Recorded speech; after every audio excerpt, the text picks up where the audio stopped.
I think many can probably sit down and debate that this might be one of the most important chapters of all of One Piece. Now, I'm not saying the most, but it is definitely, if I had to throw out there, probably top 10 most important chapters to the overall plot of the story. I would say that this is definitely up there, because the reveals that we got, to the bounties, to just information that's been behind the scenes for a very long time, literally sitting in front of our face and we never knew, is absolutely jaw-dropping. And I think we have finally learned really who the Lurking Legend is. I mean, we've known for a while that Rocks probably was the Lurking Legend that Oda teased a long time ago, but now actually seeing more information on the Rocks pirates, it really says a lot. It really just shows how relevant this pirate crew was, and we didn't even know much about them. That's the scary thing. Like, we know some of the members, we just didn't know their origin. And finding out their origin is honestly one of the most shocking things that I think this chapter delivered. And even though I know many are going to be jumping for joy for the bounties, which, by the way, that's insane. That's some hype stuff, and I'll talk about that. But what really blew my mind was just how the Rocks pirates, or Captain Rocks, was able to have such a strong crew beneath him, and all of the characters that he had underneath him, a part of his crew, were very important to the plot. That's really shaped One Piece today, what it really is, which is just the scary thought about all of this. So, let's get right into it. We finally, after so long, we finally now know why Garp has the title Hero of the Marines. It's something that has been called into question for a very long time. And it's a title that has been attached to him for a very long time. And there's been fan theories, etc. about it. We finally know now why he was called the Hero of the Marines. And that was, he took down probably one of the most famous and deadly pirates of all of history. Yes, even comparable to Gold Roger. Now, let's just take a moment to think about this for a second. Garp, Luffy's grandpa, literally fought someone that actually was in control of 3 Yonko: Whitebeard, Big Mom, and Kaido. That blows my mind. It really does. And I think many can agree with me that is mind-blowing just to think that Garp went up against monsters like that and Rocks with them. It just says a lot about how strong he was in the past and how strong he is now. And then it also speaks volumes about Roger as well, and how he went in to assist Garp, which that is the biggest thing that this chapter really started making me wonder, started making me question what was going on there with this whole Island God Valley to, the big fight, the Celestial Dragons have to be protected. There was a lot of questions that I started to gain while reading the chapter, and I kind of want to dive into that. And the first thing I want to get into is, why was Roger there? Why was Roger 38 years ago, why was he there on an island, God Valley, that was facing the Marines? Why was he there to assist Garp? From everything we gathered from that brief little conversation within this chapter, we kind of find out that he helped Garp protect the Celestial Dragons and their slaves.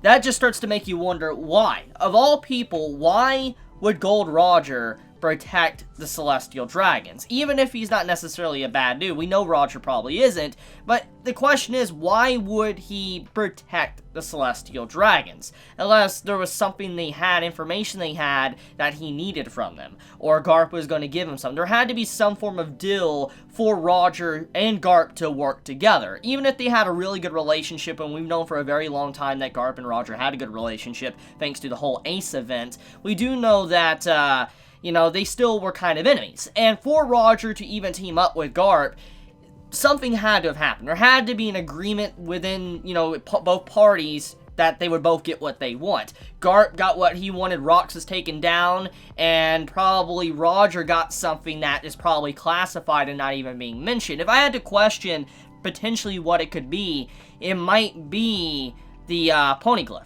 the one poneglyph that is probably missing and nobody really knows. Now, I know it's 38 years ago, and it's probably way before the time Roger's final voyage, but still, there is a lot of possibilities that, you know, the final, you know, poneglyph that they're looking for, the one that's missing, could have been on that island, and that is the reason why. Or maybe Garp knew where it was, and so because of that, he made a deal to know where it's at, and that's why he helped out. Whatever the case may be, though, there was definitely a deal that had to be done for those two to work together, and to bring down one of the most formidable pirates of all of history. So, let's talk about it. So, when we look at the lineup here of what Garp and Roger went up against, it is pretty scary. I mean, yes, Roger is the Pirate King. He was the one that obtained it all. And we know that in terms of strength, he's probably ridiculous. Even in comparison to a Yonko, he is probably way above them in, you know, the end of his life. When he reached the ending stages, he was probably so beyond them that they couldn't even touch him. But it still doesn't change the fact, though, that you cannot underestimate a Yonko. And this was obviously before Roger's final voyage, so he probably wasn't at his maximum, probably in his final times to when he actually became the Pirate King. And so when you really think about it, it was probably a really big uphill battle. I mean, think about it. Fighting someone like Whitebeard, Kaido, and Big Mom. It just, fighting one-on-one would be insane enough. But imagine fighting all three of them together against you. That's scary. But then also someone called Rox D. Zebek, or however you pronounce his name, which, by the way, he's a D. That's very interesting. I'll get into that in a second. But, you know, to go up against someone that's able to rally them and keep them in check is even more terrifying. So, that fight was obviously probably one of the hardest fights I think Roger probably ever experienced in his entire pirate career. I doubt there was anything else as intense as that in terms of fighting, because when I really look at the comparison, it seems like Rox was kind of like the end-game fight for Roger. And that's kind of what people view Blackbeard as. And there's a lot of similarities with Blackbeard and Rox, which I also want to get into within this video, but I'll save it for later. But, getting back on topic, though, basically, Rox's crew is insane, and Roger and Garp working together to bring it down is also, like I said, a major revelation. Now, we have to talk about the island, though, before I get into more of the crew. The island, from what was briefly told by Sengoku, is that it is hidden from history. It's no longer written on any map. Now, for good reason, obviously, because Rox knew a lot, obviously, from what was told. He dabbled into taboo subjects, a part of the world government, and he even said that he wanted to be, quote-unquote, king of the world. Which, the last time we heard something like that, king of the world, it came from Imu-sama, which was, you know, the actual main king, the one behind the, you know, the curtain and all that, the individual that is above all celestial dragons. The last time we heard a line like that, you know, it was from him. So it makes you wonder, did Rox know about Imu-sama? And is that why he said king of the world? Is that why he wanted it? So it makes sense why the island and all that would be completely hidden, and why many would not even know about Rox is because of just probably how much information he knew. And maybe that is the reason why Roger went there too, is because he wanted to know the information that Rox had. But okay, getting back on to the main topic I was trying to talk about, which was the island. The island is no longer on any map. And like I said, for good reason. And also, from what was hinted at, is that the island is actually no longer there. So it makes me wonder what happened. Was the fight so crazy that the island literally got destroyed? I mean, I could believe it. I definitely could believe an island being completely destroyed with those monsters all on the same island. I mean, think about what Whitebeard did by himself. That puts things into perspective. So I could definitely see why God Valley's island is probably just gone, ceased to exist, but there's probably a lot more there than meets the eye. It's likely that it potentially sunk because it was purposeful. Like, someone sunk it to either hide something or to keep something away from someone. And I feel like that's the main objective here. I wonder if Rox had the Yami Yami no Mi, you know, the Darkness Devil Fruit, that Blackbeard currently has. Because for someone to reign above Whitebeard, Kaido, and Big Mom, the individual probably had to be very strong with hockey, everything, but also with a Devil Fruit. And I'm assuming that Rocks potentially had the most dominant Devil Fruit. It would definitely fit the personality that has been presented, and everything we've known from the Yami Yami no Mi that, you know, Blackbeard has spoken about. It suits the personality of Rocks. So, it would make a lot of sense. It would make a lot of sense, too, why Blackbeard wanted that Devil Fruit so bad. Because he is on the exact same island that the Rocks pirates formed their crew on. Which, that is very intriguing. So, it's clear that maybe the reason why Blackbeard is on that island, the way he acts, etc., he might be carrying on the will of the D that is Rocks. Think about it. It's very possible.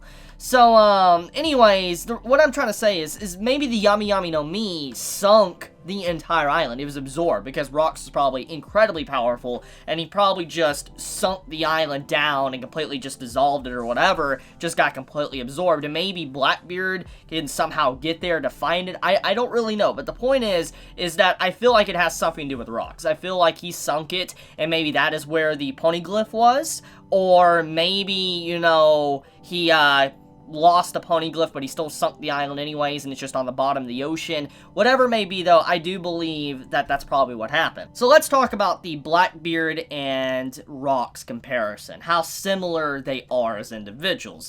Besides obvious hairstyle and just being very unkempt and just having long hair, it's clear that Rocks' personality really fits Blackbeard. Like, Rocks seems to be someone that was a traditional pirate, someone that was, like, cutthroat and all that, and to be able to kind of keep everybody in check that's so strong, like, you know, Whitebeard, Kaido, Big Mom, Shiki, Captain John, you know, etc., you know, to be able to keep all these legendary figures together, you have to probably be very savage. And when you look at Blackbeard's crew, it's very similar. He has a very distinct and exotic crew with a bunch of big names from the past all formed together that are legendary, and that's kind of what it looks like. When you look at all their ideals, kind of, they all have very distinct and clashing ideals with each other, but somehow Blackbeard keeps them in check to where they don't go off and do their own thing. So I do believe that, once again, Oda's purposely letting us know that Blackbeard and Rocks are very similar, because when you think about it, Rocks was the most formidable foe that Roger ever went up against, and Blackbeard has been hinted to be the final fight for Luffy, at least on the pirate side, because of just everything that's happened. The history behind Blackbeard and what he's done within the story, it would make sense for him to be the final fight, even after Shanks himself. So, I do also think that the reason why Blackbeard even knows about the Yami Yami no Mi is because of Rocks.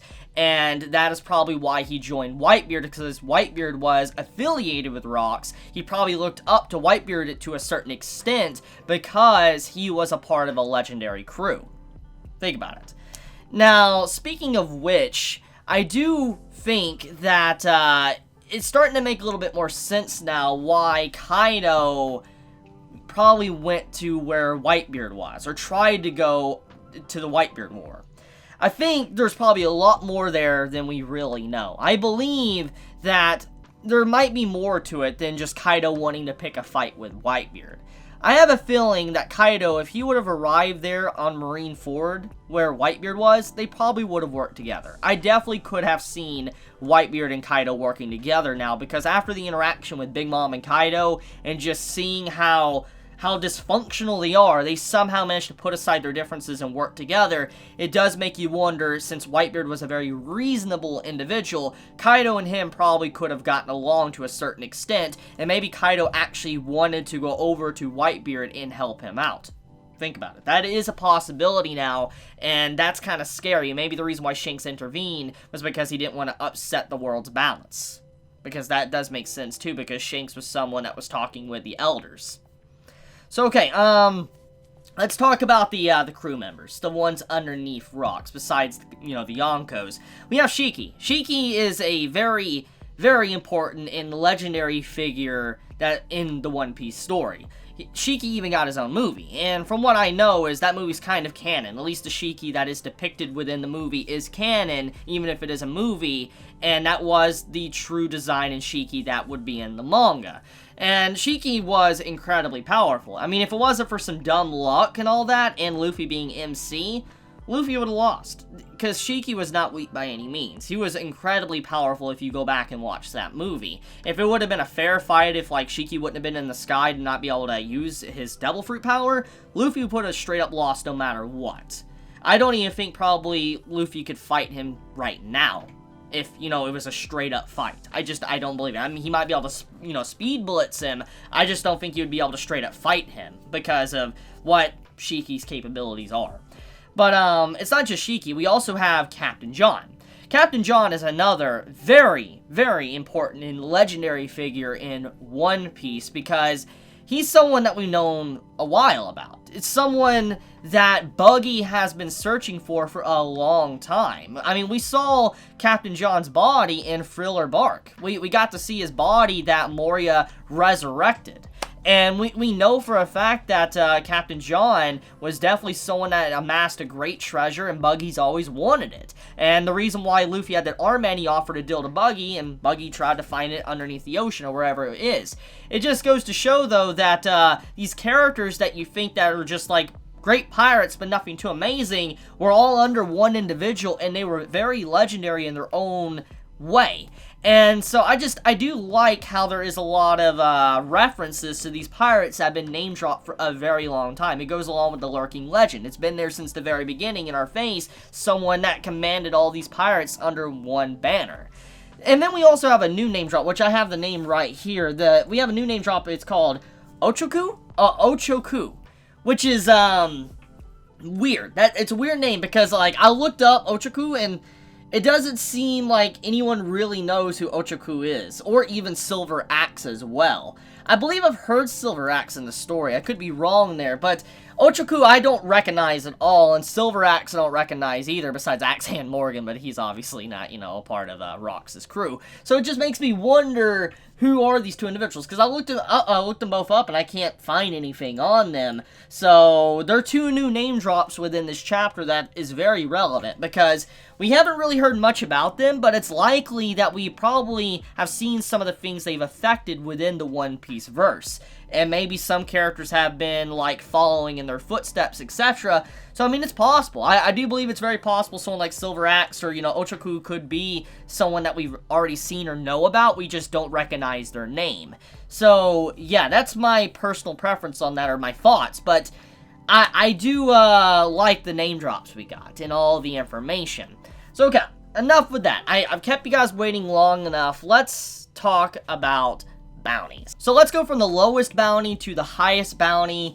And obviously bounties, even though it is threat level, it doesn't necessarily mean that they are the weakest of the Yonkos, because bounties don't really represent that. It really just represents, like, their threat to the world government. Which, honestly, it's kind of surprising that Blackbeard here is the lowest, especially after all the damage he's caused and the threat that he actually presents. Because if I am correct, my hunch is correct, and he is following the footsteps of Rox, then he's probably more dangerous than any other Yonko, in my personal opinion.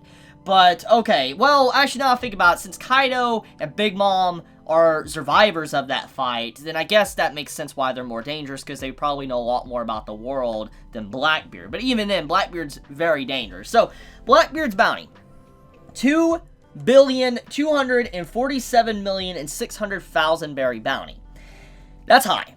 Like, it's incredibly high compared to Luffy's bounty, and as we know, Luffy's bounty is very inflated. It's a very inflated bounty. Even though I'm happy he got a large bounty, in some cases, it's an inflated bounty because it's debatable if he's really earned that level of bounty yet because of the whole Katakuri fight. Yes, he put up a decent fight. He did a really good job, but if you go back to the chapters, Katakuri gave him that win, and so technically, I don't really think Luffy earn that high of a jump. But regardless of personal preference and all that, of how you feel about that fight and the bounty, the thing is Blackbeard's bounty is incredibly high. But for Yonko, it is low. It is an incredibly low bounty. So, That's kind of interesting to me, because you would think someone like Blackbeard, after everything, Marineford to Impel Down, to freeing people from Impel Down, etc., you would think that he would have a higher bounty, but clearly not the case. So yeah, Blackbeard's bounty, interesting. It's interesting with how kind of low it is compared to the other Yonkos. So getting into the other Yonkos, we have Shanks. Shanks is the next one that was revealed. His bounty is 2 times greater than Blackbeard's. It is 4,048,900,000 berry bounty. 2 times. Almost 2 times greater than Blackbeard's. That says a lot. However, once again, as I said, bounty does not represent strength, because as we know, the reason why Shanks, probably has one of the lowest bounties amongst the Yonko is probably because he works with the Elders, which we found out about. So that's probably why his bounty's like it is. It's supposed to be high, but they don't have it that high because, obviously, they like working with him. They do like the status he represents. But, the big thing I want to point out, though, is that, remember, Shanks got the scars on his eye thanks to Blackbeard. So, once again, bounty doesn't relatively mean anything, because he got those scars on his eye before Blackbeard was even a Yonko or a warlord. So, yeah, Blackbeard is definitely not weak by any means in comparison to someone like a 4 billion berry bounty that Shanks has. So, moving on to the next one. The next major one to get into is Big Mom. Now, Big Mom has been obviously very important for a long time now, ever since Whole Cake Island, and even kind of prior to that in Fishman Island arc. Big Mom has been very relevant to the story, and her bounty finally revealed. We knew about her original bounties. We knew what she got when she was a kid. She had a 50 million berry bounty, then she had a 500 million berry bounty, and then as a Yonko, she obtained a bounty of 4,388,000,000 berry bounty, which is ridiculous. 4,388,000,000. She is like 300 million ahead of Shanks. She is incredibly dangerous. I'm actually kind of shocked that Big Mom isn't higher because of just the threat she has and what she could do to a country. Because if you make her mad, she would just destroy anything. So it really says a lot about her as an individual to kind of not be that high above Shanks, but it's probably very hard to really raise your bounty at this point because of just their title as Yonko. I mean, when you get the title Yonko, it might as well just say, you're strong, don't mess with them. That's pretty much what it means. So, I guess you don't really look at those numbers anymore if you just factor in the title. So, Big Mom, though, one thing I do want to talk about her before I move on to Kaido's, Big Mom's, relationship with Rocks definitely makes me wonder a lot, because we spent kind of a little bit of time with Big Mom, we got a little bit in her head as well, and there was never really any mention of Rocks at all throughout, the time we spent in Totoland. It makes me wonder, it doesn't seem like Big Mom really cares much for Rocks, or the Rocks pirates at all, and I'm just like, I wonder why. I'm assuming Rocks probably wasn't a really good, captain. He was a good captain, but he probably wasn't a friend, and maybe that's the reason why she doesn't care. But it does make you wonder that. And the same goes for Kaido as well, his feelings, and maybe even Whitebeard too. But okay, moving into the next one, let's move into Kaido. Now, Kaido is currently the highest bounty on record that we know of. And, well, on record as alive. Okay, to clarify. I mean, obviously, Dragon's is higher. I do believe his is higher. But, Kaido's is, in terms of what we know at this point of this chapter, Kaido's bounty is the highest on record. His bounty is 4,611,100,000 berry bounty. That's high. 300 million more than Big Mom. I mean, it really just goes to show, because Kaido's kind of, unkillable. I mean, in a way, he's suicidal, how strong he is, to just him intervening and wanting to start and pick fights with other Yonkos, etc. He's definitely someone that you can't really underestimate, especially with his naval capacity, his fleet, and his control of Wano. Kaido's not someone that really is just for show, and we personally have seen firsthand how strong he is compared to Luffy, so I do believe that this bounty is definitely very high and definitely worth his status. But then we move into the next ones. The next ones we get Whitebeard. Whitebeard is someone that I really, really love as a character. He's easily one of my favorite characters of all of One Piece. I've talked so highly of him for a very long time, and my opinions on him have not wavered to this very day. His bounty was 5,046,000,000 berry bounty. That's high. That's high. That's, in perspective, a whole billion over Shanks. Then, on top of that, it is, 700 million over Big Mom, and then 400 over Kaido.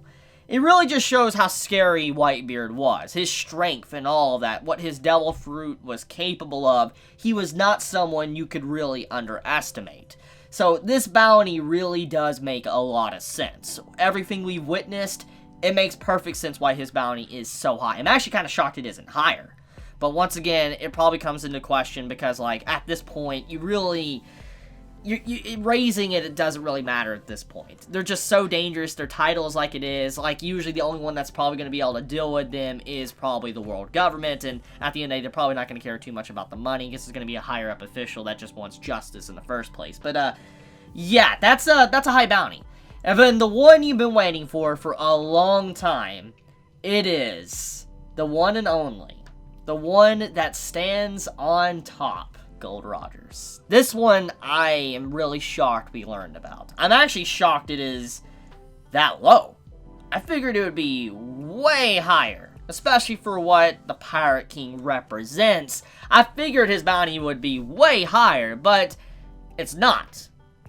So, his bounty is 5,564,800,000 berry bounty. 500 over Whitebeard. That's high. It's really, really, really, really, really high. Now, obviously the Pirate King, Gold Roger, was probably the strongest. He probably could easily destroy someone like, let's say, Big Mom, etc. He'd probably have a little bit of a challenge, but he probably could easily take them on. If they were all to face him, though, that would be the challenge, which is why the Rock's fight was probably very crucial to him becoming Pirate King. But his bounty, finally revealed. I honestly didn't think we would get this revealed at all. I am amazed we finally got his bounty. So, his bounty, let's talk about it for a second. For him to be revealed at 5 billion, that means that to really get high up, you really gotta do some crazy things. You'd think that someone like Roger would have been into maybe 10 billion to 100 billion. I figured something like that was potentially the case for his bounty, but that is obviously not the case because of just how it is. I figured he would be well beyond someone like Whitebeard, someone like Kaido, but honestly, when you really think about it, his bounty isn't really that high in comparison to the other Yonkos, so it does show how relevant and strong Yonkos are to this date. But, even though bounties don't actually, represent strength, it shows how relevant they are and how dangerous they are in comparison to Roger. Now, this does make me wonder, though. Since Roger's bounty is 5 billion and a half, I wonder what Dragon's bounty is, because it's been stated for a long time that Dragon is the quote-unquote world's most wanted man. Which makes me wonder, if he is the world's most wanted man, what would really shock us at this point? What would his bounty really be at this point, in comparison to Roger and them? I mean, Roger's dangerous, obviously. He's a Pirate King. He was the Pirate King. He was someone that literally set forth an entire era because of his death. So, he obviously is incredibly dangerous to the world government. So it makes you wonder, what is Dragon's, bounty? Does he even have a bounty? Is it so high up that he doesn't even have, a bounty, numbers like this? Maybe Dragon is completely separated from the bounty system. It's likely that maybe if you take down Dragon because of what he knows or how dangerous he is, it's likely that you get something even beyond money. Something way beyond what money could ever give you. I think that's probably what Dragon's bounty is. Because at that point of how dangerous, you know, Dragon is, I just don't think that money can really represent how dangerous it is. It has to be something more enticing. Anyone to bring down someone like that probably has to be given something that's very worthy, a very worthy reward. So yeah, that is the bounties. That is this chapter.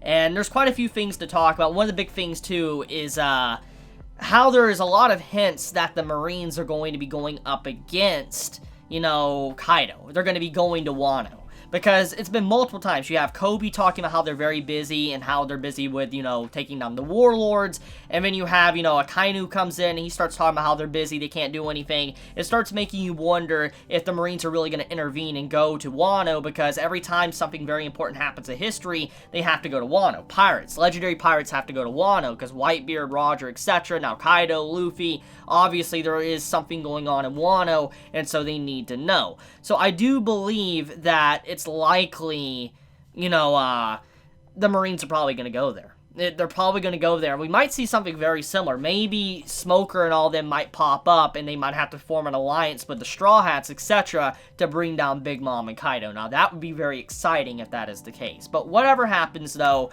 there's definitely some build-up for the Marines potentially joining the Arc and participating in the fight. But okay, I want to leave it at that. This is a very, very long video. Like, holy crap, it's over 30 minutes long. It's been a while since I've done recording this long. I know many probably don't care, but it's just, this was a good chapter. There was a lot to analyze. I know I rambled a lot, but there was just a lot to talk about because it's a big chapter. It's a big moment for the story, for all the reveals we got. So, I'm going to leave it at that. Let me know your thoughts in the comments below. If you enjoy my content, you know, please subscribe. If you got this video, please leave a like. And if you want to get notified for whenever I upload a video, please click the bell icon down below. And with that, Chibi out.